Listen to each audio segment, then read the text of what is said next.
Hi, today we are going to see how to vector an image in Photoshop.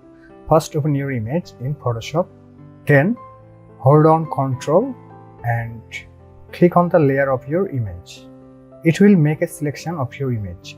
Now select Quick Selection tool and then select your image layer.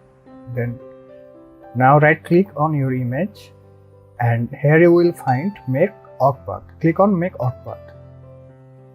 Now it will ask for tolerance. I just give it 2. You can give it on 2 or 3. Then click OK. Now it will make your image to a vector.